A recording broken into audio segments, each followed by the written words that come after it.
Boitard Julien, gérant du garage de Courcheverny Automobile. On effectue aujourd'hui des réparations, l'entretien sur des automobiles. C'est peut-être pas forcément l'aspect des diplômes qu'on cherche. On cherche des gens de terrain, des gens qui sont passionnés, des gens qui font pas ça. Faut pas que ce soit alimentaire. On va aller chercher une expérience, on va aller chercher en chacun l'aspect un peu débrouillard de la personne. Effectivement, un CAP aujourd'hui ne se suffit plus, on se forme, mais la formation elle est au quotidien. Donc on ne peut pas embaucher quelqu'un sur un diplôme et voilà, il faut vraiment de la pratique. Il y a un aspect théorique, mais il y a surtout la pratique qui compte. Par passion. Par passion, tout bêtement, passion du sport auto, des sports mécaniques en règle générale. Comme tout gamin de cette époque-là, démonter, remonter, essayer, réparer et puis en voir les conséquences. On s'est surtout axé sur tout ce qui est dépollution électronique embarquée. Bon, de toute façon, on le voit, hein, au jour d'aujourd'hui, les constructeurs, ça devient compliqué pour eux de faire des moteurs. Enfin, ils font des moteurs, mais ils ne tiennent plus comme un moteur tonné. Donc, on a surtout axé sur la dépol, sur beaucoup de choses. Et voilà, il faut être sensible à tout ça. Alors, quelles sont les conséquences? Il faut se former. Bon, bien entendu, il faut se former. Mais ça, c'est notre quotidien. Donc, il faut surtout avoir l'esprit ouvert.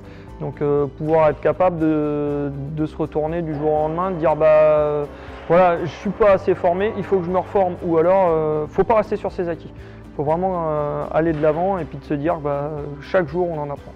On apprend des choses. Déjà, de le faire par passion, bien garder ce fil conducteur là.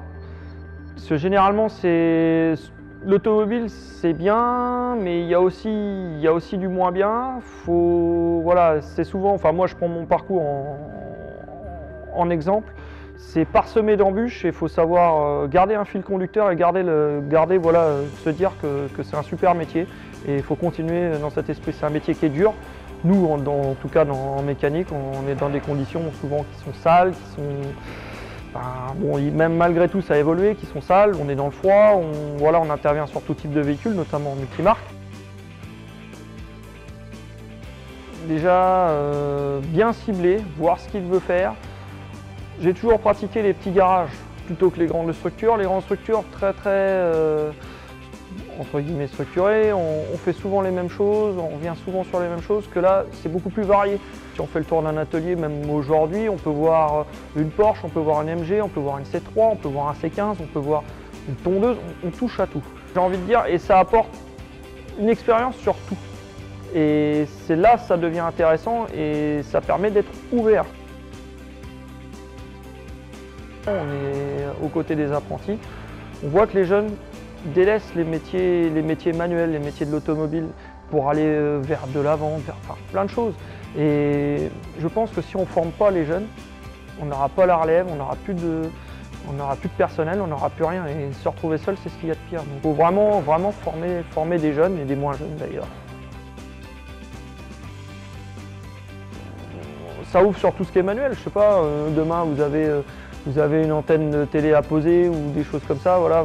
Enfin, clairement, il y a des notions d'électricité, il y a des notions de résistance de matériaux, on a des notions sur tout, donc oui. Oui, j'irai même plus. J'irai même plus parce que on s'est focalisé du coup sur le fil conducteur, comme je le disais tout à l'heure. Et voilà, le sport auto, l'automobile en général. Maintenant, bon, on évolue vers une ère qui est particulièrement bizarre, entre guillemets, sur l'hybride, sur des choses qu'on ne voit pas forcément l'aboutissant, mais voilà, les systèmes sont intéressants.